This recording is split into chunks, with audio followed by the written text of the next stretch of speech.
Welcome back to the channel. England have named their team to take on Japan at Twickenham on Sunday. Their autumn comes to a close, and that's what we're talking about in this video. So in the comments section, let me know, what do you make of the team that Borthwick has selected? And just give me your thoughts generally on where this England team are ahead of Sunday. Also, whilst you're here, like the video, and I would love it if you hit that subscribe button. So I am here at Pennyhill Park, which is the England training base. I've just been chatting to Jamie George and George Fullback to get their views ahead of the game. It's a tough one, isn't it, for England? Because off the back of playing the All Blacks, the Wallabies, and then the Springboks, it feels somewhat underwhelming to come to the end of the autumn with them facing Japan. Now, I was chatting to someone from the RFU, and actually ticket sales have looked pretty good. I know the game isn't going to be an absolute sellout, but I don't think you'll necessarily be able to tell too much. That's their hope anyway. I think it's all kind of single tickets that are remaining. But it's a tough game for England from the point of view of everyone expects them to win and win comfortably. So what can they really get out of it? I think it ultimately comes down to putting in a performance and getting back on winning turf, essentially. So this is the team that Borthwick has gone with. He's made a couple of changes. I suppose the headline's going to be Tom Curry comes back in, George Fullback comes back in. There's a few interesting bits and bobs on the bench as well. The Tom Curry one is fascinating.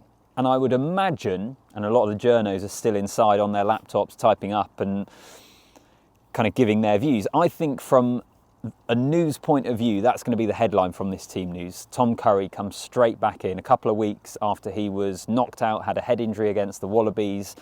And in the last 7 weeks, he's had a couple of head knocks. He's been knocked out on a couple of occasions.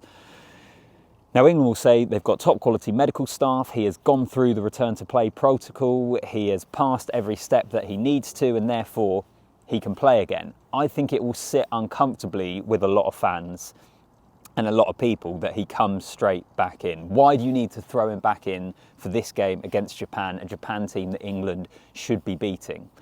That's probably kind of my view as well. Look, if it's a World Cup final or it's a different game, then maybe it's a different discussion. I don't know, maybe that's wrong. Maybe it shouldn't be about that at all. But for me, I feel like particularly the context of this game, because it's Japan, I'm not sure he has to come straight back in. That would be my take on it. What I would say is that back row, if we put all that to one side, because Underhill keeps his spot, it's Cunningham South that actually drops to the bench. Dombrandt misses out entirely. The back row of Curry, Underhill and Earl is awesome and looks awesome on paper, and I'm excited to see how they play. But as I say, I just think something sits pretty uncomfortably with the fact that Tom Curry is coming back in, and the sheer amount of injuries and head knocks of that nature that he has had up to this point in his career. I actually think another big headline here is what I just mentioned. Dombrandt drops out from the bench. Where is Alex Dombrandt in his England career at the moment? I don't think this autumn has done him any favours. I know he's often brilliant for Harlequins. He's never quite looked...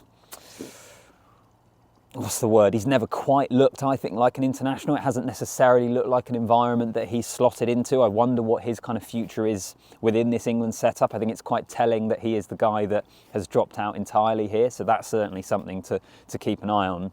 And then the other thing as well is George Fullback returning to the team.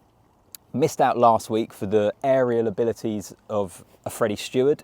Comes back in this week in a game where England will hope they're going to have more of the ball and more opportunities to be able to attack. I think it's pretty clear that from an attacking point of view, George Fullback is England's best fullback. Going forward, and if we look ahead to next year in the Six Nations, I think the thing that could possibly count against him is the aerial battle. Not because he's not good at it, but because of the way the laws have been amended. Because if you're the receiving team from a kick, you can't protect your fullback or the catcher as much as you once were able to. That's where the skill set of Freddie Stewart is so valuable. And actually I asked George Fullback about that when I was chatting to him not so long ago. And he said that it has made it a lot more difficult because they get less protection. So what do England do going forward? I think they want Fullback as their fullback. But are there still some games where actually they just need the steady presence of Freddie Stewart at the back? We'll see how Fullback goes on this weekend. Ultimately though, this is a match England have to win, and they have to win comfortably, don't they? You know, I think that is ultimately the expectation here. They've got to get back to winning ways. They've got to give themselves something to kind of park the autumn, put it to bed and move forward to heading into the rest of their games to come, which is the Six Nations at the start of next year. Interestingly, by the way, and the one thing I'll say on Japan, even though England should beat them, is there will be a trick play there. There will be something from Eddie Jones that he throws in that England have to deal with. So wait and see. Let's see what it is. Interestingly, Eddie hasn't spoken at all this week in the build-up to the game. He was due to speak this evening, and apparently he's ill, so he's not going to be chatting. You're not going to hear from the Japan coach before the game, which could make the press conference afterwards quite interesting, because they haven't wanted him to say too much on Danny Kerr's book, the revelations, all that sort of thing. It has been silence from Japan, which isn't what we always get from Eddie Jones. So yeah, let's keep an eye on it. Let's see what his Japan team are able to bring at Twickenham this weekend. I suppose the one other thing actually I do need to mention is Asher Opoku-Forjaw on the bench. And by the looks of things, at tight head as well. There's often been a bit of a wrestle of whether England see him as a loose head and Sale see him as a tight head. He's listed there as the tight head option. What an opportunity for him. It's a good game as well to make your debut, isn't it? At some point you have to be thrown into the fires of international rugby.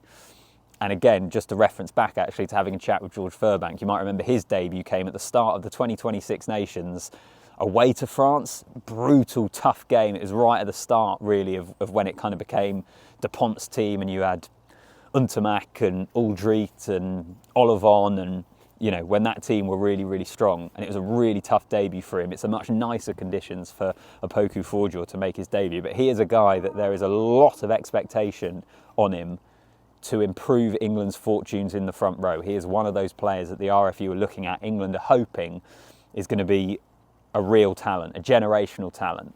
And his international career starts this weekend. It's exciting for him.